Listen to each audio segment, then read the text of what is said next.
الحمد للہ وحدہ والصلاة والسلام علی من لا نبی بعد۔ آپ حضرات بہت دنوں سے یہ بات سن رہے ہیں کہ فضل احمد چشتی صاحب نے ہم سے یعنی عبداللہ عابد سے مرکز اہل سنت والجماعت امام اعظم ابو حنیفہ کل 14 جہانیاں ضلع خانیوال میں آنے کا وعدہ کیا تھا، بلکہ یوں کہوں گا ان کے نمائندہ نے بات کی تھی، اور اس کی بات کرانے سے اور بات کہنے سے کہ حضرت سے بات کریں، اس سے یہ بھی محسوس ہو رہا تھا کہ حضرت اس بندے کے پاس ہی بیٹھے ہیں۔ ہمارے ساتھ وقت طے ہو گیا تھا اسد اللہ 28 تاریخ اسی مہینے کی طے ہوئی تھی کہ اس میں مولانا فضل احمد چشتی صاحب ہمارے پاس تشریف لائیں گے۔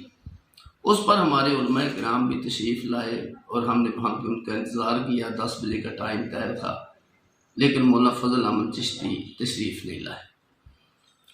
میری گزارش مولانا فضل احمد چشتی صاحب سے صرف یہ ہے کہ گزشتہ عبارات پہ بہت سارے مناظرے ہوئے بھی ہیں، اور کبھی بھی آپ کو کوئی پریشانی ہو تو ہم پھر بھی گفتگو کرنے کے لیے تیار بیٹھیں، لیکن آپ کی ذات کے لیے میری ایک بات ہے کہ آپ کی جو گفتگو مفتی محمد انور اکاڑوی صاحب دامت برکاتہم شیخ الحدیث جامعہ خیر المدارس سے جو بات ہوئی تھی، آپ اس کلپ پہ ہم سے بات کر لیں۔ اگر آپ اس کلپ میں جو موقف آپ نے اختیار کیا ہے اگر وہ آپ نے ثابت کر لیا تو ہم آپ کے موقف کو درست مان لیں گے، اور اگر اسی موقف میں اور اسی کلپ کی روشنی میں ہی آپ کا موقف غلط ثابت ہو گیا تو آپ کو اپنے آپ کو غلط کہنا پڑے گا۔ آپ بزرگوں کی بارات چھوڑیں، وہ تو ہم بات پہلے بھی کرنے کو تیار ہیں، بعد میں بھی کرنے کو تیار ہیں۔ آپ اپنے اس کلپ پر بات کریں جو گفتگو آپ کی مفتی محمد انور اکاڑوی صاحب سے ثابت ہوئی، اور ہم اس کلپ میں آپ کا موقف غلط ثابت کریں گے، اور انشاءاللہ ایک جگہ سے نہیں بہت ساری چیزوں سے ہم آپ کو غلط ثابت کریں گے۔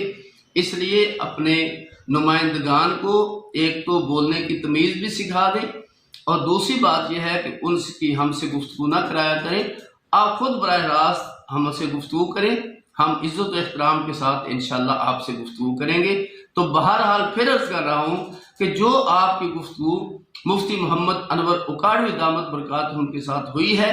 آپ اس پہ ہمیں ٹائم دیں اور ہمارے ساتھ گفتگو کریں۔ تبارك الذي نزل الفرقان على عبده ليكون للعالمين نذيرا۔